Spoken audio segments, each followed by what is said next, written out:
Yeah. Woo, haleluya. Yes. Saudara yang kasih dalam Tuhan, kita masih ada pada serial yang penting ini, saudara-saudara, yaitu 33 hal penting tentang penginjilan. Dan saya percaya betul, hal yang gereja Tuhan di akhir zaman ini harus sadari, bahwa pemberitaan Injil itu tugas setiap orang percaya. Amin. Iya kan? Kita boleh berdebat tentang mujizat, kita boleh berdebat tentang bahasa roh, kita boleh berdebat tentang cara baptisan, kita boleh berdebat tentang apapun, karena yang suka berdebat akan terus berdebat. Tetapi penginjilan tidak ada yang perlu diperdebatkan. Karena Alkitab sudah bilang sebelum tiba pada kesudahannya, Injil itu harus tersebar. Pertanyaannya, siapa yang menyebarkan Injil? Hanya para pendeta kah? Hanya para gembala kah? Hanya para majelis gereja kah? Hanya mereka lulusan sekolah teologi kah? Tidak. Tapi setiap orang yang menerima anugerahnya, yang sudah dipindahkan dari gelap, dibawanya pada terang yang ajaib, kata Alkitab, untuk memberitakan perbuatan-perbuatan yang besar dari Dia yang telah memanggil kita. Makanya Alkitab bilang kamu adalah garam dunia. Alkitab bilang kamu adalah terang dunia. Alkitab bilang kamu adalah surat Kristus yang dapat dibaca oleh semua orang. Alkitab bilang supaya orang dapat melihat perbuatanmu yang baik dan memuliakan Bapamu yang di sorga.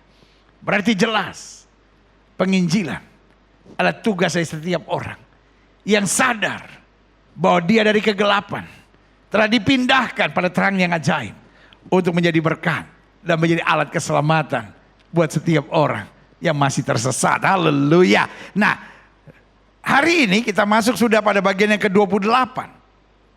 Karena dari bulan Desember tahun lalu, kita sudah mulai membahas tentang penginjilan ini.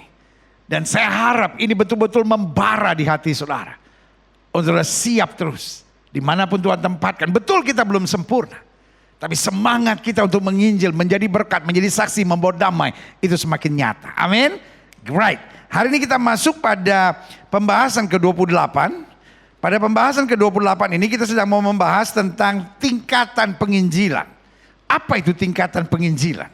Nah, nanti kita akan belajar sama-sama. Buka Alkitab kita dulu. Matius 10 ayat 26 sampai 28.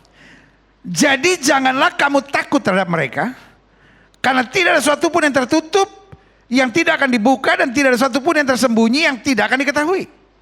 Apa yang kukatakan kepadamu dalam gelap, katakan itu dalam terang. Dan apa yang dibisikkan ke telingamu, beritakan itu dari atas atap rumah.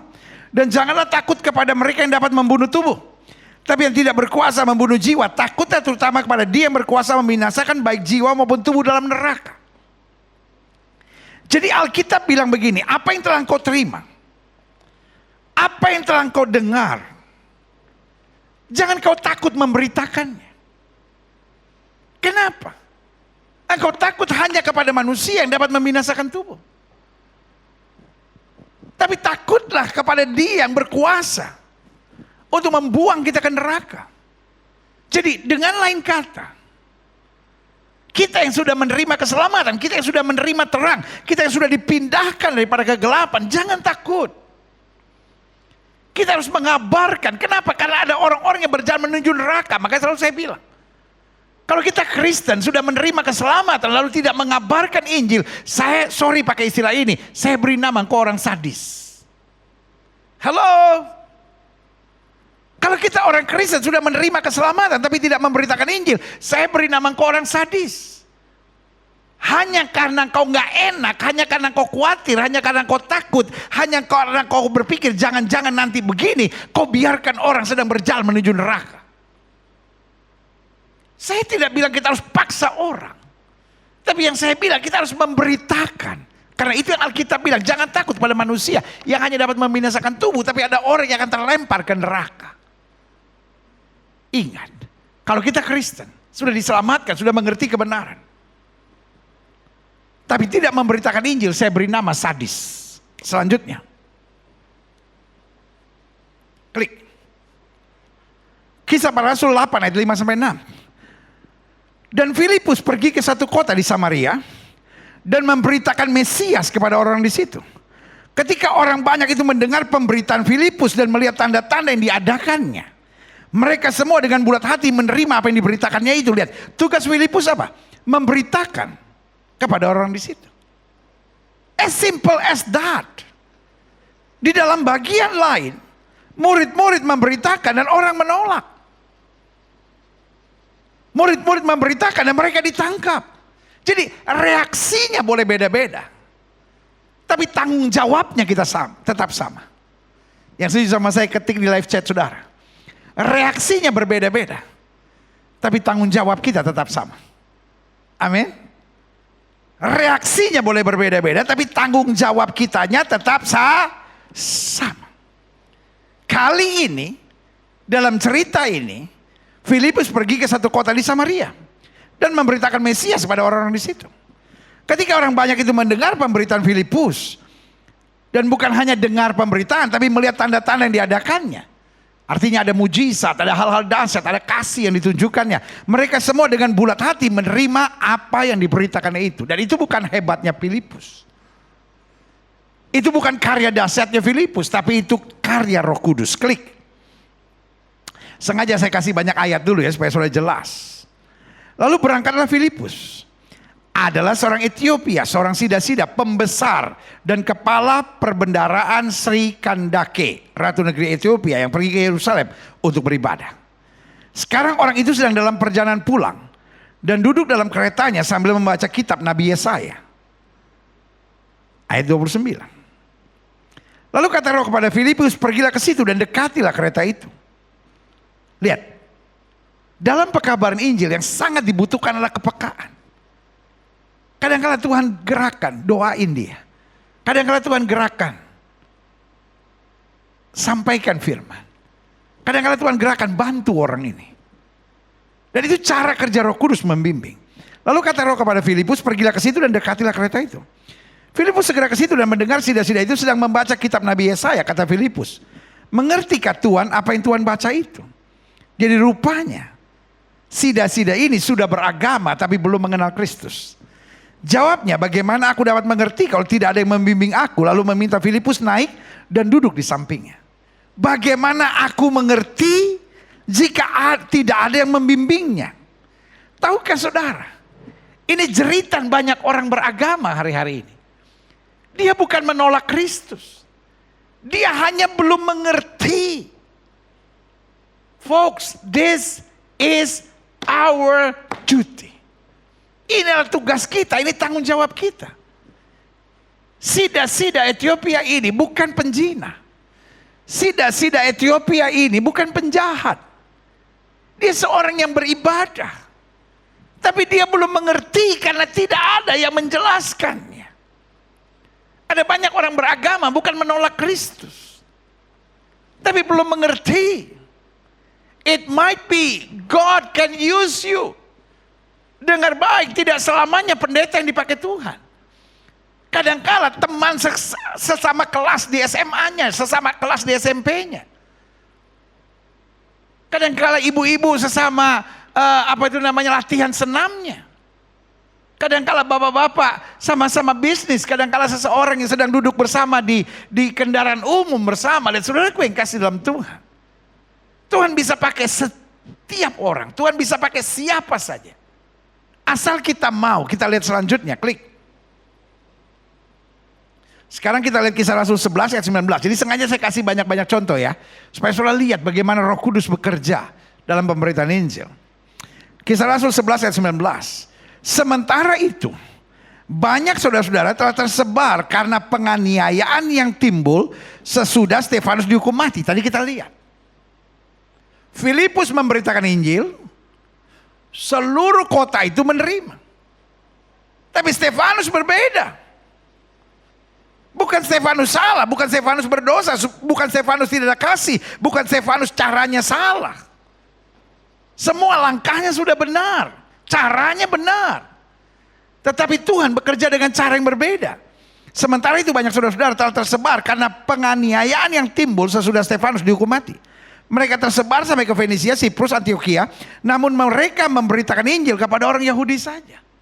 Jadi tekanan yang terjadi,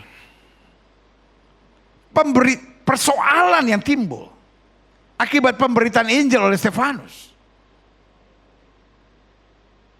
Tuhan izinkan. Sampai murid-murid tersebar. Mereka tadinya sudah sangat nyaman. Mereka menganggap Yerusalem itu comfort zone-nya mereka.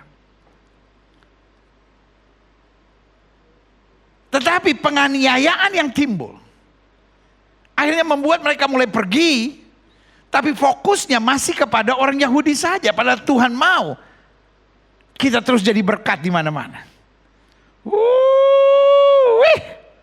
Ketik di live chat saudara, Tuhan mau saya jadi berkat di mana-mana. Wow, saya sungguh kagum sama jemaat yang dari Desember tahun lalu tetap mengikuti serial khotbah ini. Karena saya mengerti, gak banyak jemaat Tuhan mau belajar, saudara. Apalagi ini topik yang gak menarik, ya kan? Orang kan senang bicara akhir zaman, orang kan senang bicara tentang urapan, orang kan senang bicara tentang berkat, tentang mujizat, ya kan? Tentang hal-hal luar biasa gitu. Tapi sekarang belajar tentang penginjilan gak banyak orang.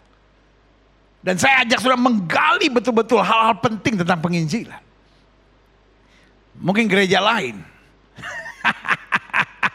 Kalau pendetanya 33 minggu khotbah penginjilan terus bubar gerejanya. Tapi saya bangga sama saudara. Saudara adalah orang-orang yang luar biasa komitmen untuk pekerjaan Tuhan. Komitmen untuk belajar.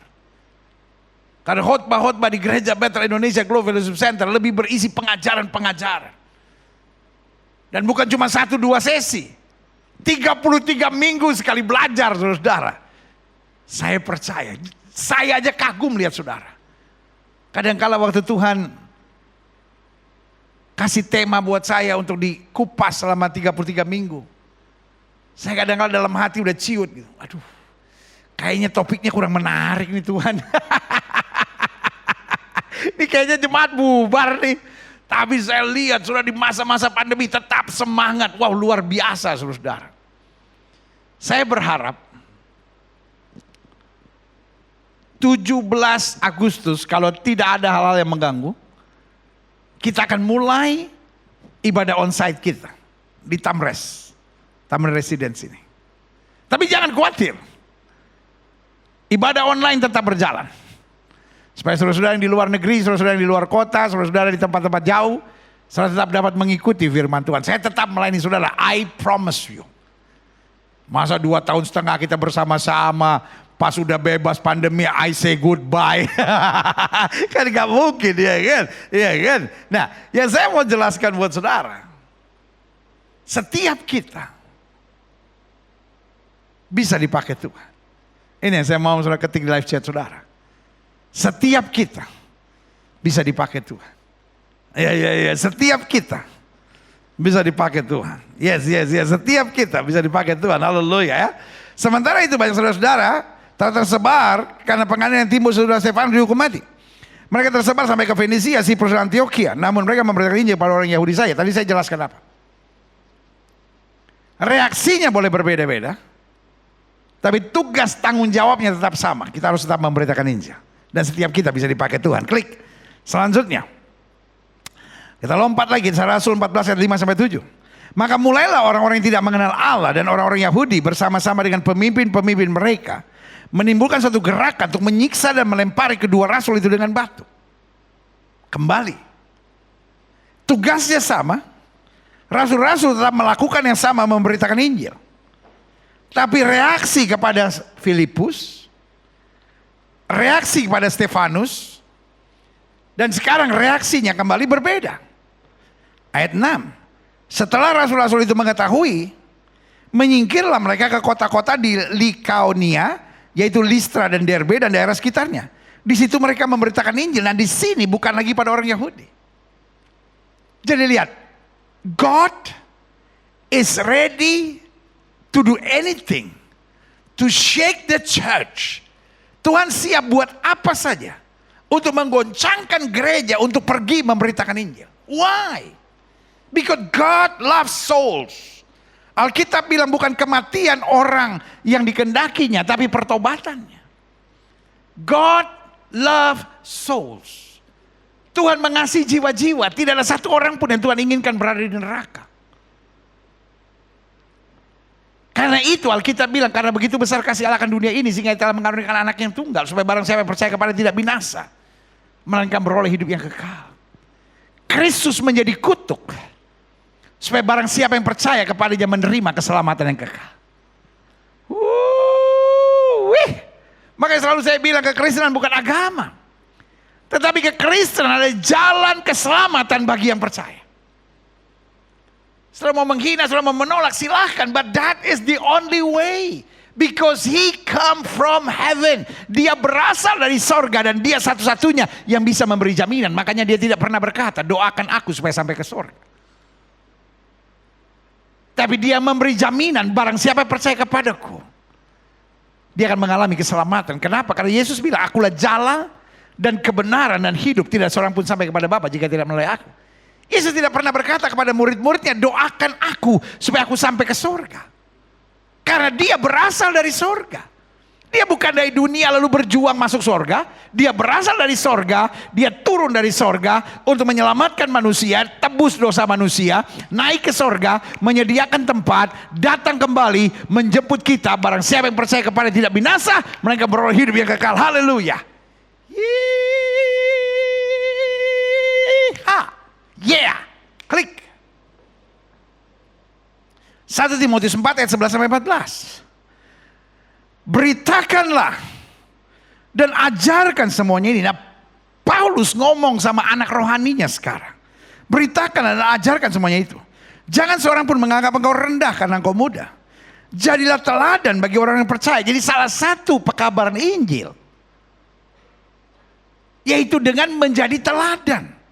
Jadilah teladan bagi orang yang percaya. Dalam apa? Perkataanmu, dalam tingkah lakumu, dalam kasihmu, dalam kesetiaanmu, dalam kesucianmu. Artinya meskipun dia belum mengabarkan Injil, tapi kalau hidupnya, perkataannya membangun, tingkah lakunya jadi berkat, kasihnya nyata, kesetiaannya terbukti, kesuciannya jelas, maka itu sudah menjadi orang yang memberitakan kasih Kristus.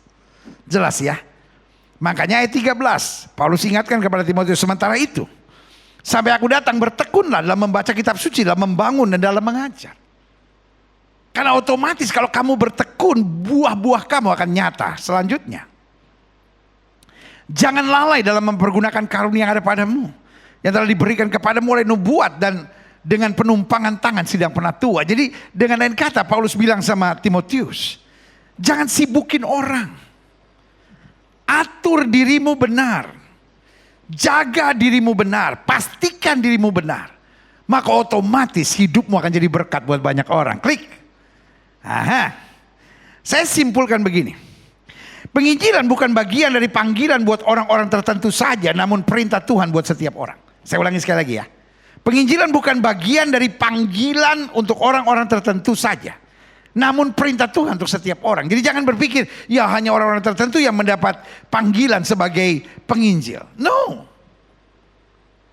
Tidak semua orang bisa jadi gembala. Bahkan tidak semua pendeta bisa jadi gembala. Kan hari-hari ini ada ribut soal istilah pastor. Ada banyak orang yang bilang, ngapain sih nih pendeta-pendeta aliran Pantekosta, lalu karismatik, pengen banget gitu disebut pastor sebagai kayak pendeta Katolik. Oh, enggak ada saudara-saudara. Kita jelas Pentecostal pastor. Dan buat kita hormati Katolik. Kita sangat menghargainya. Iya kan? Dan kita nggak mau pakai istilah-istilah Katolik lalu supaya kita menyerupai. Sama sekali tidak. Tapi pastor itu artinya gembala. Saya harap saudara tidak mengerti. Saya harap saudara mengerti. Dan saya harap juga romo-romo yang saya hormati dalam kasih Tuhan, para pastor Katolik yang luar biasa, didik dan juga ajarkan kepada jemaat bahwa dalam bahasa Inggris romo atau pastor biasa dipanggil dengan father. Jadi sama sekali tidak ada mixed up. Dan tidak pernah saya dengar pastor Katolik dipanggil pastor. Jelas ya. Dan saya juga mohon kerjasamanya karena di media sosial Ada keributan-keributan kampungan banget, saudara. Dan saya berharap rekan-rekanku romo-romo yang hebat, para pastor Katolik yang luar biasa, coba membantu, menenteramkan jemaat-jemaat Katolik yang mungkin gak ngerti antara istilah pastor dengan father. Pastor itu artinya gembala. Jadi tidak semua pendeta dapat disebut pastor. Tapi seorang yang dipanggil pastor, biasanya dia seorang gembala. Dia mengembalakan gereja, makanya dia disebut pastor. Ada rekan saya misalnya Philip Mantova, lebih dikenal sebagai Pastor Philip. Karena dia mengembalakan gereja Mawar Sharon di Surabaya. Ya, Daud Tony misalnya. Aneh aja kalau dia dipanggil Pastor Daud Tony. Ini rekan saya baik ini saudara. Iya kan, 30 tahun kita udah bersama-sama. Saya kalau dengar ada orang panggil Pastor Daud Tony, geli gitu. Dia juga aneh. Iya kan, karena dia biasa dipanggil pendeta Daud Tony atau evangelis Daud Tony. Iya kan, kadang-kadang juga cuma namanya aja Daud Tony titik gitu ya kan. Karena urusannya bukan pengembalaan, urusannya usir setan, bos. Setan gak peduli lu pastor atau apa ya kan. Nah maksud saya begitu. Jadi gembala biasa dipanggil pastor. Pendeta Dr. Insinyur Niko Raharjo misalnya, banyak yang panggil Pastor Niko, ya kan. Rekan saya lain misalnya, Pendeta Dr. Timotius Arifin, banyak yang panggil Pastor Timotius Arifin. Kenapa? Karena beliau adalah gembala. Ngerti ya maksud saya? Nah, saya harap ini jangan menjadi persoalan yang terus ribut di media sosial dan kesannya kampungan banget gitu, ribut-ribut seperti itu, nggak berpendidikan banget gitu. Karena jelas sekali kita Pentecostal pastor itu tidak pernah tertarik untuk nyamain gitu, karena kita sangat berbeda dengan Katolik. Kita harus saling menghormati, kita saling menghargai, kita saling mendoakan, tetapi memang beda. Bahasa roh Katolik, ya kan, hanya Katolik tertentu yang bisa menerima bahasa roh mungkin. Baptisannya beda, banyak halnya beda, tapi kita saling melengkapi dalam kasih Kristus. Karena masing-masing kita berjuang menyenangkan hati Tuhan. Kita nggak dipanggil untuk menjadi uniform, tapi kita dipanggil untuk unity. Saya harap perbedaan doktrin tidak menjadi awal keributan di antara kita, tetapi justru menjadi kekayaan tubuh Kristus, gereja Tuhan. Nah, untuk itu saya bilang, tidak semua orang bisa jadi pastor, tidak semua orang bisa jadi gembala. Dan kalau saya mulai mengangkat Katolik, tidak semua bisa menjadi pastor Katolik, karena ada aturan yang tidak menikah. Dan percaya saya, pastor karismatik gak akan tertarik menjadi pastor Katolik karena gak bisa menikah. Saya punya anak, punya cucu 3, iya kan? Terus buat apa saya mirip-miripin dengan pastor Katolik? Udah punya anak, udah punya ini, orang udah tahu ini pasti pastor karismatik. Tetapi karena di dunia media sosial itu sifatnya internasional, karena itu sering orang disebut pastor. Saya harap ini jelas. Tapi yang saya mau jelaskan, untuk menjadi pastor Katolik misalnya, untuk menjadi gembala, untuk menjadi guru, untuk menjadi worship leader, itu panggilan spesial, gak semua orang. Saya suruh jadi worship leader, parah, suara fals. Untuk menjadi musisi gereja, kadang-kala bahkan untuk menjadi guru sekolah minggu, itu perlu special touch. Ada orang-orang yang bisa khotbah hebat, tapi belum tentu bisa mengajar sekolah minggu bagus. Ngerti ya maksud saya? Tapi untuk menjadi penginjil itu perintah Tuhan buat setiap kita. Jadi bukan panggilan buat orang-orang tertentu. Saya harap saudara ngerti, klik. Dalam penginjilan yang harus kita ingat, Paulus bilang sama Timotius, jangan seorang pun menganggap engkau rendah karena engkau muda, tapi jadilah teladan. Berarti yang pertama, teladan hidup. Engkau mau ngomong apapun tentang Yesus, engkau mau doakan orang sakit sembuh. Tapi kalau engkau seorang penjinah, engkau seorang yang masih terikat dengan minum mabuk, engkau masih terikat dengan judi, engkau masih kasar, maki istri, lawan suami, lalu jadi orang yang selalu bikin ribut di mana-mana, engkau jadi batu sandungan, betul deh. Bahkan menimbulkan kebingungan. Orang bilang, ini orang kok pelayanannya kayaknya hebat ya, tapi kok kelakuannya masih nonton film-film cabul, onani, masturbasi, pacaran juga lakukan hubungan seks sebelum nikah, orangnya berselingkuh, bikin orang enek saudara-saudara, bikin orang enek, bikin orang mual lihat kehidupan saudara. Yang kedua, dalam penginjilan yang harus kita ingat, bukan hanya teladan hidup. Tapi setelah hidup kita bisa diteladani, maka karunia-karunia Allah yang nyata dalam hidup kita. Karunia beda sama talenta. Talenta adalah anugerah Tuhan yang memberi kemampuan buat kita. Tetapi karunia tidak pernah kita miliki, kalau talenta kita miliki. Misalnya main musik. Itu adalah talenta kita. Tapi karunia, sesuatu yang tidak diberikan kepada kita, tapi untuk sementara dinyatakan. Contoh, orang yang dipercaya Tuhan karunia kesembuhan. Tidak semua orang yang didoakan pasti sembuh. Karena Tuhan hanya bekerja melaluinya. Seorang yang dapat karunia mujizat misalnya. Seorang yang dapat karunia bernubuat misalnya. Tidak kepada semua orang dia bisa bernubuat. Malah itu mencurigakan. Hanya kepada orang-orang tertentu yang Tuhan bicara secara khusus.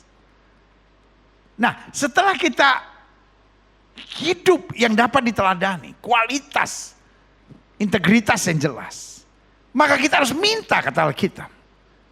Dan berusaha mendapatkan karunia-karunia yang Tuhan percayakan. Kenapa harus ada karunia? Supaya kita dapat menjangkau lebih banyak orang bagi kerajaan sorga. Yang ketiga, dalam penginjilan harus kita ingat teladan hidup karunia kita.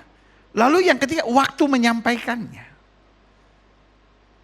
Jadi pastikan kita menyampaikannya dengan cara yang bertanggung jawab. Iya kan? Jangan sampai justru orang bukan tidak menerima beritanya, tapi orang tidak menerima caranya. Jadi waktu penyampaiannya harus tepat, dengan cara yang tepat, sesuai dengan tuntunan Roh Kudus. Ada banyak orang yang cenderung akhirnya memaksa, cenderung merendahkan, cenderung menghina, cenderung menyerang, dan akhirnya bukan pemberitaan Injil tapi perdebatan. Dan saudaraku yang kasih dalam Tuhan, jarang kita jumpai orang bertobat karena kalah debat. Yang ada orang hanya kepahitan karena kalah berdebat. Selanjutnya, dalam penginjilan yang harus kita ingat, yaitu kesediaan memperkaya diri dengan pengetahuan-pengetahuan rohani. Jadi yang pertama, hidup kita harus bisa menjadi teladan. Dua, hidup kita harus dibimbing dengan karunia-karunia ilahi. Dan yang ketiga, kita harus mengerti waktu kita menyampaikannya. Gak bisa seenaknya, semaunya dengan kedagingan kita. Tapi betul-betul dalam tuntunan Roh Kudus. Dan yang keempat, kesediaan memperkaya diri dengan pengetahuan-pengetahuan rohani. Iya kan? Karena kita rindu untuk orang lain diselamatkan. Sama seperti kita rindu menjadi istri yang bisa memberi makanan yang enak untuk keluarga. Apa yang kita buat? Kita belajar masak. Kita beli buku-buku masakan. Lalu kita mulai coba. Nah begitu pun kita ada kerinduan. Tuhan, saya gak mau masuk surga sendiri. Tapi saya mau lewat hidup saya orang lain juga diselamatkan. Karena saya gak tahan lihat dunia yang sedang diseret menuju neraka. Dan saudaraku yang kasih dalam Tuhan, iblis buat keadaan dunia begitu membingungkan sampai semua orang hari-hari hanya mikirkan bagaimana saya masuk surga. Masa bodoh orang lain. Tapi untuk kita ada Tuhan Yesus yang udah mati buat kita. Sudah menjamin surga buat kita. Ini waktunya kita terbakar dan berkata, Tuhan pakai saya untuk memikirkan orang lain. This world, I call it, is an egoistic world. Dunia ini saya sebut dunia egois. Dunia gak peduli orang lain. Dunia hanya mikirkan dirinya sendiri. Perlu dibangkitkan anak-anak Tuhan yang punya hati untuk berkata, Tuhan pakai aku. Aku mau memperkaya diriku. Aku belajar menyalibkan dagingku. Aku belajar untuk memuliakan Kristus senantiasa. Sehingga lewat aku banyak orang diselamatkan. Haleluya. Selanjutnya klik. Saya pelajari. Karena itu harus kita ingat. Penginjilan dalam bahasa Yunaninya adalah evangelion. Pernah saya jelaskan sebelumnya. Evangelion itu artinya berita baik. Sehingga penginjilan bukan sekadar berkhotbah. Bukan sekadar nasihatin orang, bukan sekadar nyerang orang, menghakimi orang, tapi menyampaikan kabar baik, menyampaikan firman Tuhan, menyampaikan janji Tuhan, menyampaikan pengharapan dalam kasih Kristus. Saya harap ini sudah ngerti. Ada banyak orang pikir berkhotbah itu negur dosa orang, menghakimi orang, menyerang orang, memberitahu kau pasti masuk neraka. Padahal penginjilan adalah evangelion, membawa kabar baik. Dunia telah tertipu. Bahwa kesenangan didapat dari LGBT, kesenangan didapat dari seks bebas, kesenangan didapat dari minum mabuk, kesenangan didapat dari harta kekayaan dunia. Sementara berita baiknya adalah, walaupun dosamu merah seperti kermisi akan diputihkan putih seperti salju. Berita baiknya selalu ada jalan keluar dalam Kristus. Berita baiknya selalu Tuhan mendengar doa. Tuhan mengangkat yang jatuh sekalipun, dan Tuhan menguatkan mereka yang lemah sekalipun. Amin. Kita lihat selanjutnya. Klik. Ada beberapa tingkatan penginjilan. Ini yang saya bilang. Yang pertama, nggak usah hard sell gospel. Langsung ingatkan orang bertobat, terima. Ada banyak orang sekarang bawaannya mau begitu. Oh, kamu nggak beres, kamu nggak benar, ajaran kamu sesat, apa yang kamu percaya menuntun kamu ke neraka. Ini yang jadi dia gas orang terus sehingga yang timbul kebencian. Begitu banyak orang enak lihat orang Kristen. Kenapa? Kerjaannya menghakimi, menyerang, menjatuhkan, melukai, dan bangga. Oh, ini saya berani. Bukan itu yang Kristus mau.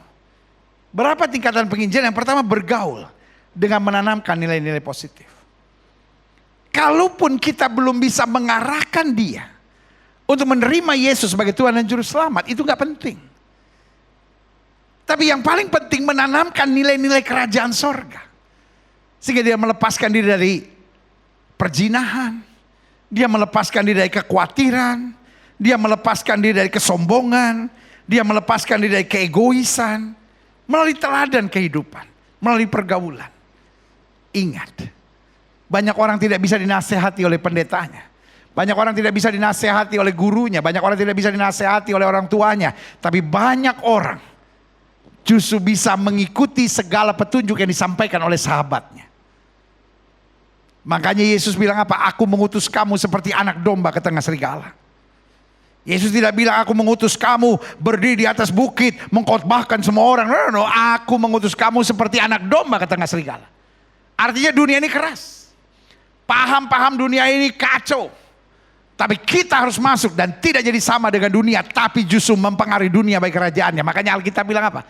Kalau garam itu sudah tidak asin lagi, dia akan dibuang dan diinjak-injak orang. Anak-anak Tuhan Yesus, jangan eksklusif. Anak-anak Tuhan Yesus harus bergaul. Anak Tuhan Yesus harus jadi berkat. Anak-anak Tuhan Yesus harus ada di segala lini, jangan semua jadi pendeta. Harus ada anak-anak Tuhan yang berdiri sebagai polisi, sebagai tentara, sebagai politisi. Jangan jadi politisi semua busuk. Tergantung orangnya. Kalau orangnya benar, dia menerangi dunia politik. Kalau tidak ada orang baik yang mau masuk politik, hancurlah bangsa ini. Makanya sebagai hamba Allah saya mau bilang, anak Tuhan harus ada di segala lini, tapi berdoa supaya hidupmu tetap jadi berkat. Amin. Yang kedua, jadi ingat ya tingkatannya. Pertama bergaul dengan menanamkan nilai-nilai positif. Yang kedua berbagi kehidupan dengan teladan yang baik.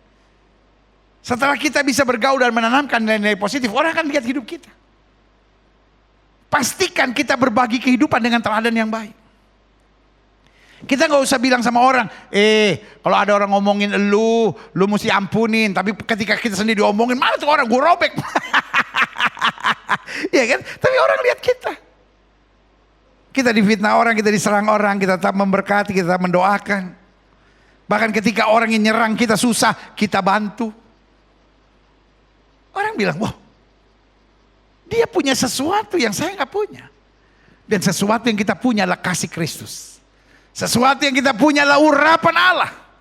Sesuatu yang kita punya adalah kuasa Roh Kudus yang membimbing dan memampukan kita menghadapi segalanya. Haleluya. Yang ketiga, tingkatan penginjilan selanjutnya itu bersaksi, menceritakan pengalaman-pengalaman iman bersama Tuhan. Karena gini, kalau orang yang kita gak kenal lalu kita coba khotbahin, seringkali mungkin 85% akan menolak. Tapi kalau kita bergaul, kita berteman, dan kita menunjukkan integritas, kita menunjukkan kehidupan yang positif. Maka yang ketiga, kita mampu bersaksi, menceritakan pengalaman-pengalaman iman bersama Tuhan. Sekali lagi, bukan untuk mengkristenkan orang. Bukan untuk membuat dia menjadi orang Kristen. Karena udah cukup orang Kristen yang ngaco juga banyak. Tapi supaya orang tahu bahwa Tuhan yang hidup itu mampu melakukan perkara dahsyat. Makanya Alkitab bilang, ajarkanlah itu ketika engkau duduk, ketika engkau berbaring, ketika engkau berjalan. Artinya, jangan jadi orang yang pelit membagikan pengalaman yang dahsyat yang kita alami. Mungkin yang kita anggap sederhana, itu menjadi jawaban buat banyak orang. Mungkin kita bilang, saya lagi gak bisa tidur. Lalu kemudian saya berdoa, saya bilang, Tuhan, yang saya nggak mampu saya serahkan kepada Tuhan. Dan selebihnya saya sekarang butuh istirahat, saya mau tidur. Tiba-tiba saya bisa tidur loh. Mungkin buat kita itu kesaksian sederhana. Tapi buat orang itu seringkali menjadi jawaban doa bertahun-tahun. Karena izinkan saya as your pastor, sebagai gembala saudara, mengingatkan pada saudara, jangan pelit dalam bercerita tentang pengalaman-pengalaman iman. Daud bilang apa? Aku tidak akan mati. Aku akan hidup untuk menceritakan perbuatan-perbuatan Allah yang besar. Orang gak mau terima, kan kita tidak merugikan siapapun. Kita tidak menghina siapapun. Kita hanya bercerita, kita hanya bersaksi tentang apa yang saya alami dari Tuhan. Dan tanpa kita sadari, ada orang-orang yang mungkin gak tertarik.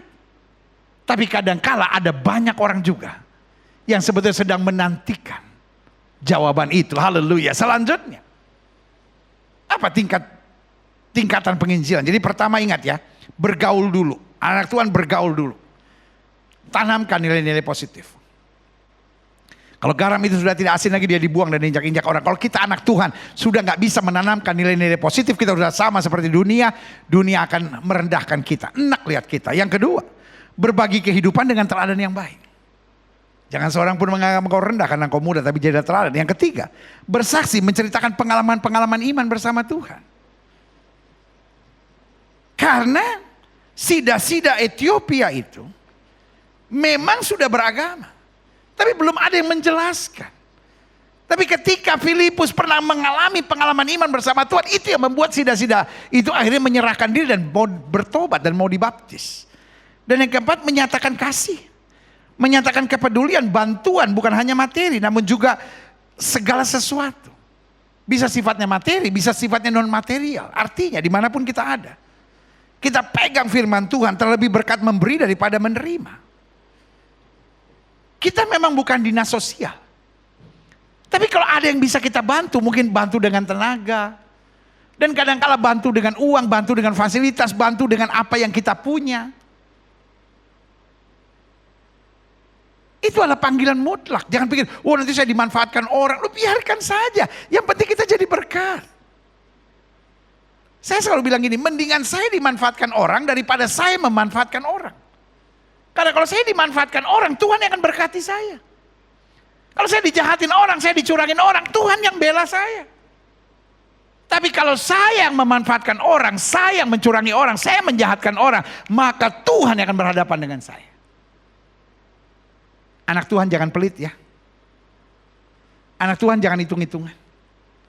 Anak Tuhan selalu punya kerinduan. Tuhan, selagi saya bisa, saya mau jadi berkat. Anak Tuhan jangan males. Anak Tuhan jangan bales. Oh tapi dia juga gak pernah nolong saya, ngapain saya nolong dia? Gak bisa begitu. Dia mungkin bahkan jahatin kita, curangin kita, tapi selagi ada kesempatan kita bantu. Karena untuk itu kita dipanggil. Untuk memancarkan kemuliaan Tuhan. Haleluya. Klik selanjutnya. Ada berapa tingkatan penginjilan? 1. Bergaul dengan menanamkan nilai positif. 2. Berbagi kehidupan dengan teladan yang baik. 3. Bersaksi menceritakan pengalaman-pengalaman iman bersama Tuhan. 4. Menyatakan kasih, kepedulian dan bantuan bukan hanya materi, namun juga segala sesuatu yang sifatnya non material sekalipun. Yang kelima, jika pintu terbuka, barulah kita mulai berbicara tentang firman Tuhan. Nah, jadi jangan apa-apa sikat dulu saudara-saudara. Itu yang saya bilang, 85% ujung-ujungnya menuju pada kegagalan. Tapi waktu tingkatannya benar, saya percaya banyak-banyak orang diselamatkan. Karena kita tidak dipanggil untuk mengkhotbahkan dunia, tapi kita dipanggil untuk mempengaruhi dunia bagi kerajaannya, menerangi dunia bagi kemuliaannya. Haleluya. Selanjutnya, klik. Dalam memahami tingkatan dalam penginjilan, beberapa hal penting yang perlu kita jaga. Yang pertama, pastikan kita tulus. Pastikan niatnya bukan memanfaatkan orang. Pastikan bukan untuk merubah orang. Pastikan Tuhan, saya nggak tahan lihat orang menuju neraka. Saya mau jadi berkat. Pastikan betul-betul dari dasar hati nurani kita yang murni. Bukan dengan motivasi apapun. Wah, saya harus memenangkan jiwa supaya saya diberkati. Supaya saya nanti dapat mahkota di sana. Nah. Sungguh-sungguh ada ketulusan. Saya nggak tahan lihat orang menuju neraka. Tuhan, saya mau jadi berkat. Saya nggak tahan lihat orang susah. Saya nggak tahan lihat orang menuju stres dalam hidupnya. Saya nggak tahan lihat orang mau cerai. Tuhan, beri saya anugerah untuk saya selalu membawa damai buat banyak orang. Amin. Yang kedua, yang perlu kita jaga adalah kesiapan membuang ketakutan. Jangan takut kepada manusia yang hanya dapat membinasakan tubuh.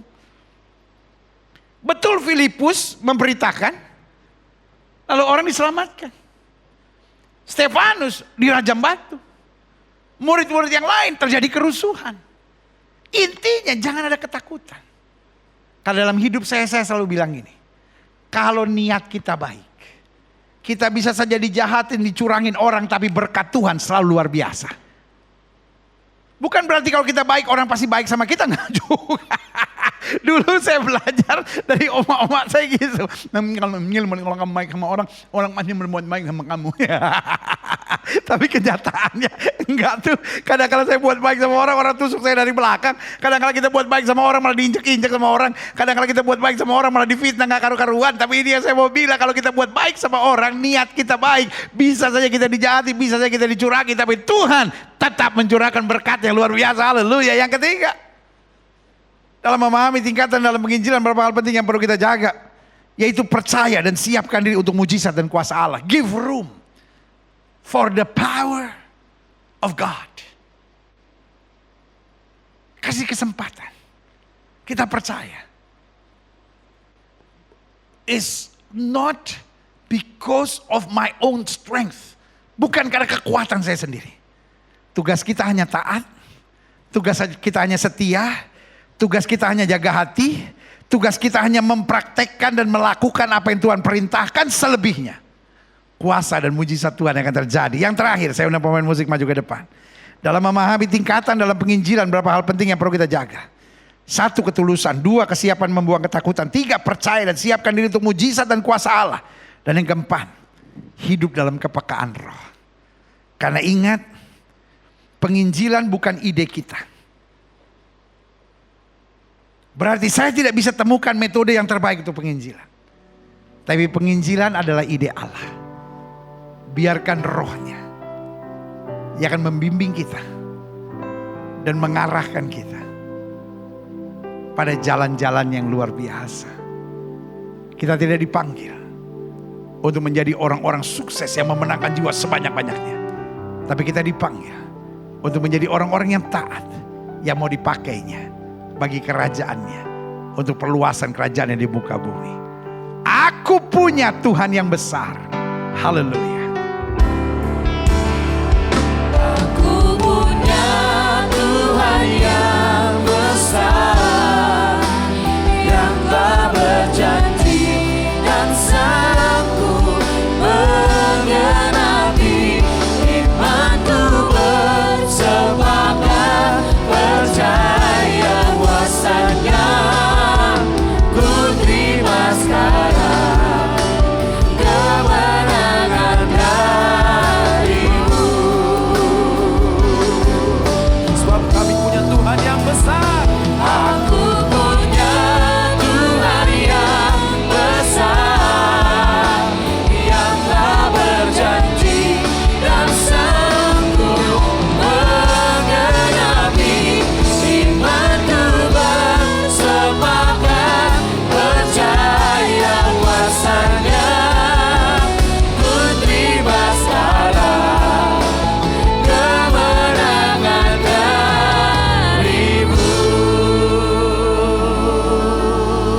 Haleluya. Haleluya. Setiap mata terpejam, setiap kepala tertunduk, setiap hati terangkat pada Tuhan. Hari ini adalah hari yang baik. Penginjilan bukan hanya panggilan Tuhan untuk seberapa gelintir orang. Tapi penginjilan adalah perintah Tuhan untuk setiap kita yang telah dipindahkan dari kegelapan, dilepaskan dari maut, dan dibawa pada keselamatan, anugerah dan terang yang besar. Jika itu doamu, taruh tangan kananmu di dada. Salah satu dusta iblis adalah saya tidak bisa menginjil, saya tidak bisa menjangkau jiwa, saya tidak bisa jadi berkat, ngurusin diri sendiri udah susah. Jika itu doamu, taruh tangan kananmu di dada dan bilang, Tuhan aku mau. Tuhan aku gak tahu caranya, tetapi tuntun aku dalam Roh Kudus-Mu. Jika itu doamu, taruh tangan kananmu di dada. Mungkin engkau jujur dan berkata, aku terlalu mengandalkan kekuatanku sendiri. Kadang-kala aku terlalu memaksakan metode-metodeku. Tapi hari ini aku berserah. Aku hanya mau taat, aku hanya mau setia, aku hanya mau berserah kepada Tuhan. Jika itu doamu, taruh tangan kananmu di dada. Atau mungkin selama ini kau berkata, aku sombong. Aku hitung-hitung, wah aku hebat ini udah segini, dan akhirnya aku menghakimi orang. Tapi hari ini aku dengar firman Tuhan, gak bisa hidup begitu. Jika itu doamu, taruh tangan kananmu di dada. Setiap sering ingin didoakan, yang taruh tangan kanan sudah di dada. Buka hati, siapkan dirimu untuk hari ini berkata, aku harus dengan hikmat Tuhan mengabarkan Injil, membawa kabar sukacita, membawa pengharapan dimanapun Tuhan tempatkan. Terima kasih Bapak-Bapak. Lihat setiap mereka yang taruh tangan kanannya di dada.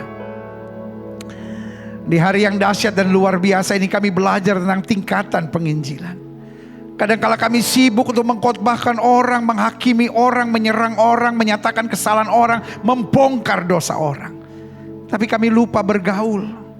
Kami lupa membawa damai. Kami lupa menenteramkan hati orang. Kami lupa menjadi berkat buat mereka yang terluka, buat mereka yang jatuh, buat mereka yang tersesat, buat mereka yang terhilang dalam dunia ini. Kami mau bergaul, kami mau jadi teladan, kami mau jadi saksi Tuhan.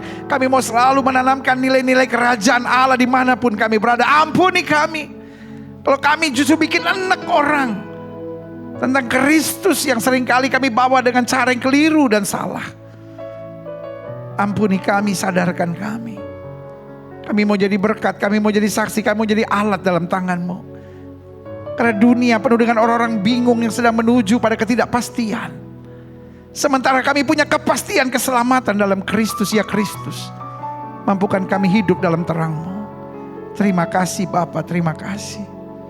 Lihat setiap mereka yang taruh tangan kanan di dada, jamah. Jadikan kami orang-orang percaya yang selalu rendah hati, selalu mau melayani, selalu terbeban dengan jiwa-jiwa, selalu tulus dan rindu menjadi saksi Tuhan. Terima kasih Bapa, terima kasih. Setiap yang sudah didoakan, ingat Tuhan akan mampukan kita dengan tingkatan-tingkatan yang benar untuk selalu jadi teladan, untuk selalu menjadi saksi Tuhan bagi kerajaan-Nya. Hamba juga doa buat yang sakit Allah. Setiap yang sakit dengar firman Tuhan. Tanda-tanda ini akan menyertai orang percaya bahwa mereka tumpang tangan buat yang sakit, dan yang sakit akan disembuhkan. Jika engkau sakit dan engkau percaya kuasa kesembuhan Tuhan, dengan iman letakkan tangan kananmu di bagian tubuh yang sakit, dan kita doa. Bapa, janji-Mu ya dan amin itu kami percaya. Firman-Mu berkata orang percaya akan tumpang tangan buat yang sakit, dan yang sakit akan disembuhkan. Dengan iman kami praktekkan firman Tuhan ini. Kami letakkan tangan kanan kami di bagian tubuh kami yang sakit.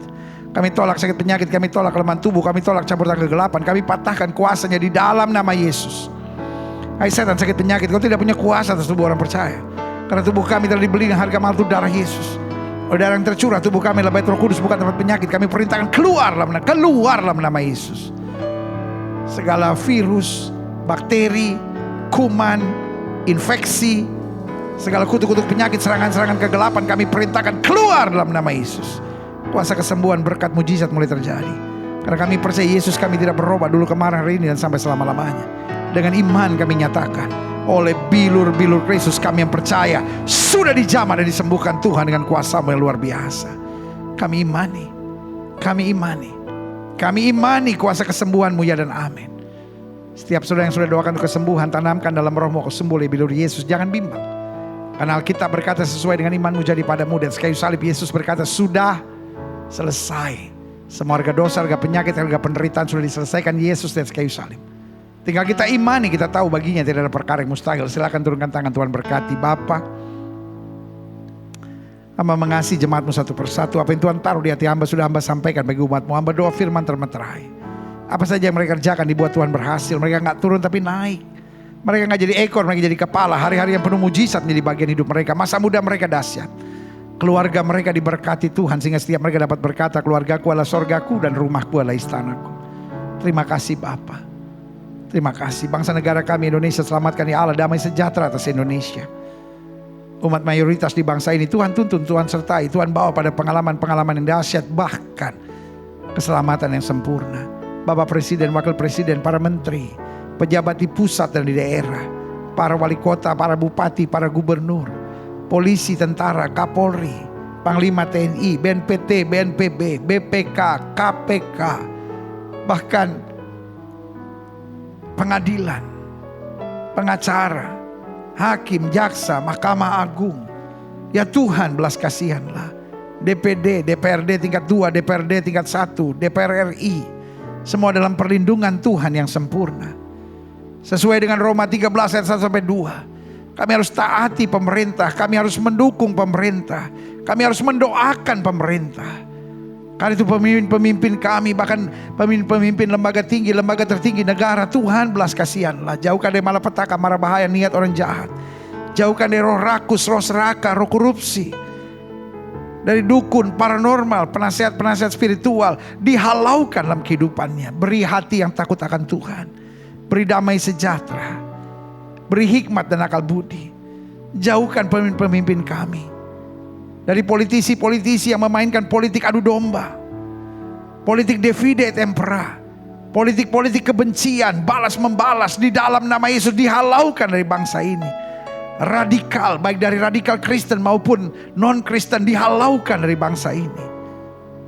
Damai atas Indonesia, damai atas Indonesia, damai atas Indonesia.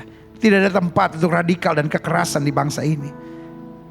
Politiknya baik dalam nama Yesus, ekonominya baik dalam nama Yesus, keamanannya baik dalam nama Yesus, kesehatannya baik dalam nama Yesus, pendidikannya baik dalam nama Yesus, hasil bumi, hasil tambang, hasil laut baik dalam nama Yesus. Udaranya baik, lautnya baik, alamnya baik, turismenya baik, hal-hal yang baik turun atas Indonesia. Jauhkan bangsa ini dari permainan mafia-mafia yang hanya mencari keuntungan di tengah penderitaan rakyat. Jauhkan para mafia ini dari pusat-pusat kekuasaan. Nyatakan kemuliaan-Mu ya Kristus. Dalam persiapan pemilu 2024, ada dua wacana yang terpecah. Sebagian tetap mau mempertahankan pemilu berjalan tepat di 2024. Kalau ini yang terbaik dalam pemandangan Tuhan, bertindaklah Tuhan supaya tidak bisa terganggu dengan apapun. Tapi masih ada juga yang berwacana bahwa lebih baik ada penundaan pemilu dan perpanjangan jabatan presiden. Berhubung dengan ekonomi yang sedang tergoncang, berhubung dengan pembangunan IKN yang sementara berjalan, dan berhubung dengan perkiraan 2024 bisa terjadi goncangan yang parah. Kalau ini yang Tuhan anggap terbaik, Tuhan juga nyatakan dengan cara Tuhan, dengan cara konstitusional. Baik penundaan pemilu, perpanjangan jabatan presiden, maupun tepat pemilu tahun 2024, apa saja yang terbaik, ya Kristus tunjukkanlah. Tapi satu yang kami percaya, kalau Tuhan bertindak dengan cara-cara yang konstitusional, yang kami inginkan bukan apa yang dikehendaki oleh politisi, tapi apa yang dikehendaki oleh Tuhan, maka itu yang terbaik buat bangsa negara kami. Nyatakan kemuliaan-Mu buat Indonesia ya Kristus. Gereja-gereja di mana-mana tempat, baik yang masih online maupun yang sudah onsite, tetap memberitakan kebenaran-Mu. Gereja-Mu di tempat ini, Gereja Bethel Indonesia Global Fellowship Center, Tuhan pakai terus untuk menegakkan kerajaan Allah dalam kebenaran dan kasih. Dan akhirnya setiap kami umat Tuhan, kami gak mau jadi orang munafik yang menerima firman tapi tidak melakukannya, tapi mampukan kami tetap mempraktekkan firman dalam kehidupan kami sehari-hari. Terima kasih Tuhan Yesus. Kami siap menjadi pelaku firman dimanapun Tuhan tempatkan. Di dalam nama Yesus kami berdoa. Yang siap menjadi pelaku firman, sama-sama kita katakan amin. Woo, haleluya, yes. Kitalah orang-orang berbahagia, karena orang-orang berbahagia adalah orang yang menerima firman dan mempraktekkannya dalam kehidupannya sehari-hari. Haleluya, ini saatnya, waktu yang terindah di hari Minggu terakhir di bulan ini. Kita mau memberikan yang terbaik buat Tuhan. Saudara-saudara yang mau mengembalikan perpuluhan milik Allah, yang mau memberikan korban syukur, korban penginjilan, korban misi, korban kegiatan rutin gereja, pastikan lakukan yang terbaik. Karena dia layak menerima yang terbaik. Kita berdoa, Bapa, kami tidak mau menghina Tuhan dengan persembahan kami. Karena persembahan tidak diwajibkan. Tapi persembahanlah kesadaran kami bahwa kami tidak mau datang ke hadirat Tuhan dengan tangan hampa. Karena ketika kami memberi persembahan, kami sadar bukan untuk diberkati, tapi justru karena berkat Tuhan terlalu luar biasa buat hidup kami. Karena itu kami mau memberi yang terbaik. Dan kami tahu, ketika kami memberi yang terbaik, Tuhan akan menghalaukan kami dari belalang pengerip, belalang pindahan, belalang pelompat. Tapi Tuhan perintahkan kami berkat yang luar biasa, sehingga bukan hanya kami diberkati, tapi anak cucu kami akan diberkati dan tidak akan pernah meminta-minta roti. Mereka yang mengelola persembahan ini, Tuhan arahkan dengan hikmat, akal budi, takut akan Tuhan, untuk keselamatan jiwa-jiwa, untuk perluasan kerajaan Allah, dan mendukung hamba-hamba Tuhan untuk tetap memberikan yang terbaik. Kami siap memberi yang terbaik di dalam nama Yesus. Yang siap memberi yang terbaik, sama-sama kita katakan amin. Haleluya, beri yang terbaik buat Tuhan. Betul, nggak ada kotak-kotak persembahan, nggak ada kantong-kantong persembahan, tapi kita beri secara dewasa melalui transfer bank, melalui scan QR, maupun platform persembahan lainnya yang kita bisa kerjakan. Haleluya, haleluya. Yang terbaik dalam hidup ini menjadi berkat. Karena untuk itu kita dipanggil melayani dan menjadi berkat bagi kerajaannya. Haleluya. Pastikan dimanapun kita berada, kita melayani Tuhan, menjadi berkat, menjadi saksi Tuhan, membawa damai dan mengabarkan Injil. Kita berdoa, Bapa, terima kasih buat kesempatan yang luar biasa. Kami boleh menyelesaikan ibadah minggu ini. Dan kami siap menjadi pelaku-pelaku firman. Dan kami imani, bukan hanya kami diberkati, karena firman-Mu akan terus mengarahkan kami untuk menjadi pelaku-pelaku firman, tapi seluruh keluarga kami diselamatkan. Karena itu janji Tuhan, satu orang bertobat, seluruh istri rumah tangga diselamatkan. Di keluarga kami selalu ada damai, di keluarga kami selalu ada berkat, di keluarga kami selalu ada sukacita. Terima kasih Bapa, terima kasih. Dan akhirnya, saudara-saudara sekalian, kekasih Kristus, permata hatinya Kristus, ingatlah bahwa Tuhan itu baik. Ingatlah, selama kita tidak milik ke kiri maupun milik ke kanan, hidup kita akan diberkati. Kita nggak akan turun tapi naik, tidak akan menjadi ekor, dipimpin menjadi kepala. Karena itu dimanapun kita berada, bawalah damai. Dimanapun kita berada, nyatakanlah kasih. Dimanapun kita ada, beritakanlah Injil. Dan suami-suami, kasihlah istrimu dan janganlah berlaku kasar kepadanya. Istri-istri, tunduklah kepada suamimu dan hormatilah suamimu. Orang tua, jangan bangkitkan sakit hati dari anak-anak. Dan anak-anak, hormatilah, taatilah orang tuamu di dalam Tuhan. Jemaat sekalian, terimalah berkat Tuhan. Kasih dari Allah Bapa, anugerah, keselamatan dari Yesus Kristus Tuhan, bimbingan, tuntunan, urapan, karunia-karunia dan buah-buah Roh Kudus akan terus menyertai hidup kita. Mulai hari Minggu yang penuh berkat, penuh mujizat, lawatan Allah di rumah masing-masing bersama Gereja Bethel Indonesia Global Fellowship Center ini. Sampai Maranatha, Yesus Kristus datang kembali untuk menjemput setiap orang yang hidup sesuai kehendaknya. Bersama-sama kita angkat pujian ini. Kiranya Tuhan memberkati aku berlimpah-limpah. Haleluya. Kiranya Engkau memberkati aku berlimpah-limpah dan memperluas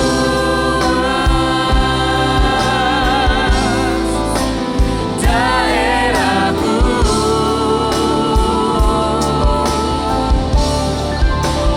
Dan